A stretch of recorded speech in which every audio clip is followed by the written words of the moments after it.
Okay. Next question. Does a company's brand matter? I have never heard of my Medicare supplement carrier. I actually love this question. Does a company's brand matter? Okay. Depends on the kind of insurance that you talk about. I suppose it actually does matter more significantly with some types than with others. But let me pull this up. Actually, I didn't prepare this, so hey, live YouTube here, folks. Let's see what I can do.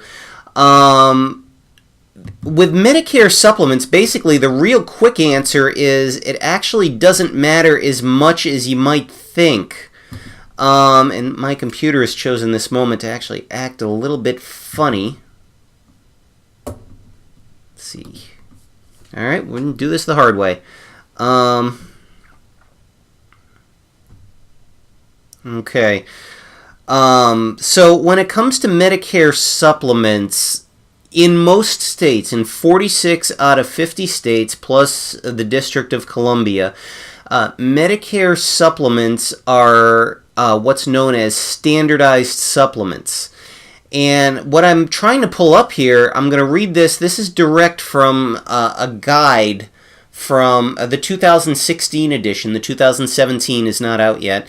But this is a guide printed by the government called Choosing a Medigap Policy. And I want to read this part to you. All Medigap is another word for Medicare supplement. They are two words meaning identical things, not similar. They are two different words for the same thing. All Medigap policies must follow federal and state laws designed to protect you, and the policies must be clearly identified as Medicare supplement insurance. Medigap insurance companies in most states can only sell you a standardized Medigap policy identified by the letters A through N. You can see that on our website. Each standardized Medigap policy must offer the same basic benefits, no matter which insurance company sells it. Cost is usually the only difference between Medigap policies with the same letter sold by different insurance companies. And that last sentence I just read to you, cost is usually the only difference between Medigap policies with the same letter sold by different insurance companies. They put that in bold. So when it comes to brand, now that doesn't address things like claims, which I'm going to get to, or price increases, which I'm also going to get to. But when you're dealing with Medicare supplements specifically, by federal law, not a single one of these plans can pay any better, any worse, any faster, any slower, any more, any less than any other Medicare supplement, as long as you're looking at the same letter. So a Plan F is the same Plan F among all Plan Fs. The Plan G is the same Plan G among all Plan Gs, etc., etc. So when it comes to brands, well, really, when it comes to insurance, here's the thing. The company that you personally are most comfortable with is the company you should be in. So if Company A is a company that you know, that you trust, that you've done other business with, that is the company that if they offer a Medicare supplement, you should probably try to seek them out and get insurance from them, from either us or whomever you're comfortable with. But if you don't care, Medicare Supplement A is not going to be any different than Medicare Supplement B if you're looking at the same plan letter. So it is a little bit different. Now, there are some things, every company that I work with, which is just about every company available in the states I work, tend to have little perks associated with them. Perks are not insurance benefits. Perks are things that go along with the policy. So I've got one company, as an example, that'll maybe give a couple of dollars in preventative dental services because Medicare doesn't cover it. I've got another company that'll give an eyeglasses discount. I've got about 5 or 6 different companies that'll give a gym membership discount. All of these are not part of the insurance. The insurance companies kind of do this to sweeten the pot. But remember, you're not buying insurance to sweeten the pot. You're not buying the insurance to get these little perks. You're not buying insurance to get a discount on your glasses or to get your teeth cleaned or to get a gym membership. You can get those things separately. This is insurance that you buy for if you have this incredible pain in your chest. It's debilitating. And somebody needs to rush you to the hospital now. When that comes up, you're not caring about a gym membership. You're not caring about whether or not you're going to be able to get your teeth cleaned for free. You care about, is this insurance going to pay for every test I need to find out why I am keeling over on my back? You're doubled up in pain, and will the insurance company pay for every test, every reasonable procedure that I'm going to need to get me better again so that I don't die from this? And that is why you have insurance, and every Medicare supplement is going to be able to answer that question the exact same way. There is no difference from company to company in that regard. So I want to make sure you've got that perspective, what you're buying this insurance for, what you need it for. So taking that part aside, the name of the company, how much it matters. If you've got experience, I've got people, there's a particular company, and again, I'm not mentioning names of companies here, folks, but I mean, there's a particular company, they've had this company for work. I can talk to 10 people, 5 people will say they are absolutely fantastic. 5 people will say they were absolutely horrible. Your mileage is going to vary. And really, this is the thing I've seen after over a decade of doing this stuff. The brands that people seem to be most comfortable with are the ones that advertise to them the most. They may not have any experience with them as a company, but they get a lot of mail from these companies. They hear them advertised on TV. They hear them on the radio. There is one company in particular that for over 30 years has advertised on a certain television program, and their name is at the top of this program. And so people think that they are something special because they've advertised for the company, or they've advertised and they've kind of been in their TV guide for the past 30 or so years. These have nothing to do with the payment of a bill. These are things that when it's time for you to make a choice of what kind of product do you get, if that name recognition matters to you, take it. Really, take it. It's not going to hurt our feelings. Heck, we probably work with them. But I will tell you this. The things that do change from company to company are the price increases and the service that you get. Now, service, that is very different company to company. And I will tell you, service is one of our core values. And that kind of gets thrown around a lot, so I want to make sure that you understand what I mean when I say service is our core value.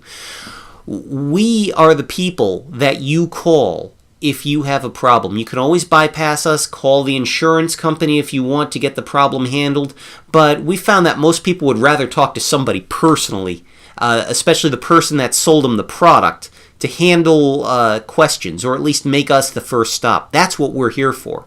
Now, if it is a question that requires going to the insurance company, a lot of times we're going to try to make that call for you if you'll let us. And usually people want us to.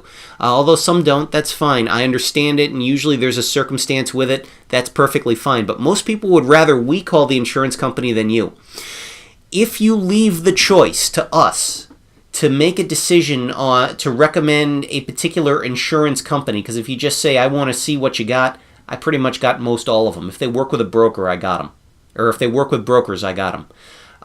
But if you let us make a choice, what plan we're going to choose, I am going to choose the plan, or the first plan I'm going to put down in front of you is a company that is easier for me to get answers to you on your behalf.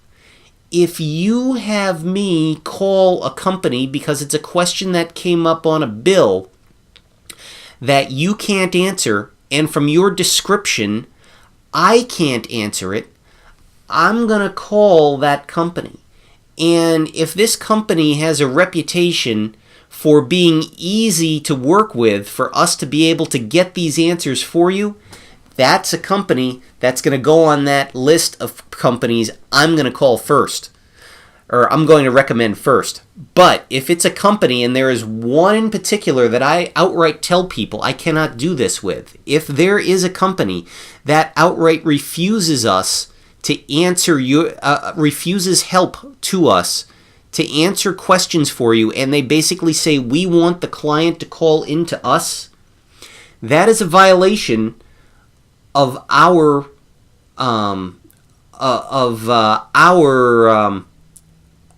values. We have this one company in particular because a lot of people ask us about it, so we kind of have to have it because we do still run a business and we have a responsibility to make sure that people get what they really want. But we've got no problem telling you that if this particular company is the one you want and you call us with a question, if it's not something that we can just answer, we cannot call that company. So keep that in mind. Are all the companies the same in terms of paying a claim? Yes.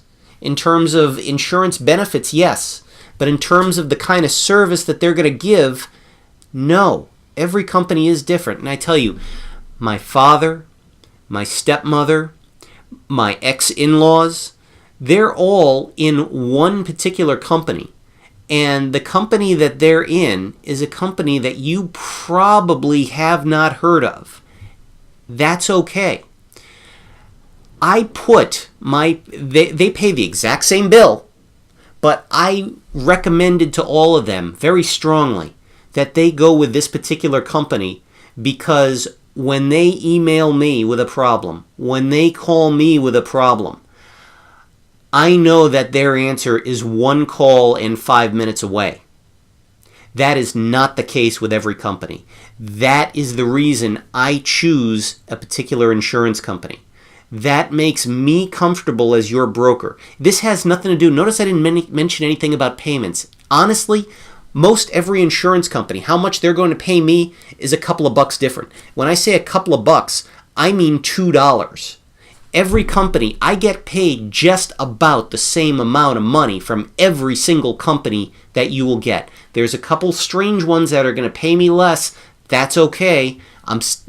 There's other income sources that come in, and if the right company is one that's going to pay me less, I'm going to have you as a client. I'm going to have you happy. That's more important. But for the most part, the choice of carrier that we use has absolutely nothing to do with how much we are going to get paid from putting you there. I know that it's really easy to think that it does, but it doesn't. Our recommendations, a lot of times, when you take your comfort out of the equation, has a lot to do with what company are we going to be able to call up on your behalf if a question comes up. And keep in mind, no matter what you think, no matter who you buy that health insurance from, it's still health insurance. There's enough hands into it. Something is still going to go wrong at some point, and when you do, we want to be the ones there to solve that problem. Now, the last portion of this that I want to address is price increases. Okay, there are three different ways a Medicare supplement increases their price. They increase it, prices are set based on the age you're at, the age you start off with, and then the age of everybody, the one rate for all ages that go into the plan at once. The question of is one going to say make me a winner, long term? Am I going to wind up paying less than another company? No. If I really wanted to sell you, which I don't in any circumstance, I don't really want to sell you, period. But if I really wanted to make the case of selling you one particular company that may be doing something a little bit differently, I will talk up the benefit of the way that company prices their Medicare supplements versus the others. It is complete and utter nonsense. They are all going to take an increase. The descriptions, the actual legalese descriptions of how one price will go up differently than another may lead you to a conclusion that one is not going to be going up as much over the long term as another. That is not the case. They will all go up. As you would say, be looking at an investment. This is an investment term. It has everything to do with Medicare supplement pricing as well. Past performance is not indicative of future results. And what that means is the price increase from Company A that maybe had 1%, 1%, 1%, 1%, 1%. If you look back at their history, maybe even a couple of negatives. Yes, sometimes prices do go down. There is absolutely nothing, not the company's financials, not the company's AM Best rating, S&P rating, none of that will give you any sort of look-see into the future to say that this company is going to remain a 1% price increase next year. They can have a 20% increase the very next year. Same deal if you have a company that goes up 20% one year, 5% next year, 12% next year, 3% the year after that. You can't predict, okay, they had a small one the past year, they're going to have a large one the next year. It doesn't work that way. There are a lot of factors that go into rate increases. Rate increases must be approved by the state in which they are doing the rates. They cannot raise it on you personally. I don't care what you've seen, what you said, or what you've seen in letters, what other people have said. Medicare insurance cannot raise a premium on your specific claims because of your specific personal claims. They raise it on everybody in your area with your policy. The same amount. Now that amount is going to be approved by the state, and they have to justify those increases. So it's not like they just pick a number out of the hat. The reason why prices go up to a great extent have to do with claims history. And what that means is that as the insurance companies start paying claims, they have to adjust their premiums so that they can continue to pay those claims. That is the most important factor when it comes to rate increases on a Medicare supplement. There's several others. Maybe I'll explain them more in another Q&A. I'm sure we'll get that question in the future from someone. If you want to ask, please ask. But the biggest thing on rate increases does have to do with claims history. There will be claims from the biggest companies. There will be claims from the smallest companies. They will all go up. Company A will not, you do not have a guarantee. Company A will go up less than Company B. And it doesn't even matter if the last 5 years Company A has had some really, really small price increases. Because year 6, that could be the year that they have to compensate for not having the big price increases the first 5. So again, does the company's brand matter? No. The service is going to matter because the service is different. when you need the insurance to pay for the big things that are going to get you healthy again, whatever company you're comfortable with is going to be fine. The most esoteric one is going to pay the same claim as the one you see advertising on your TV every night.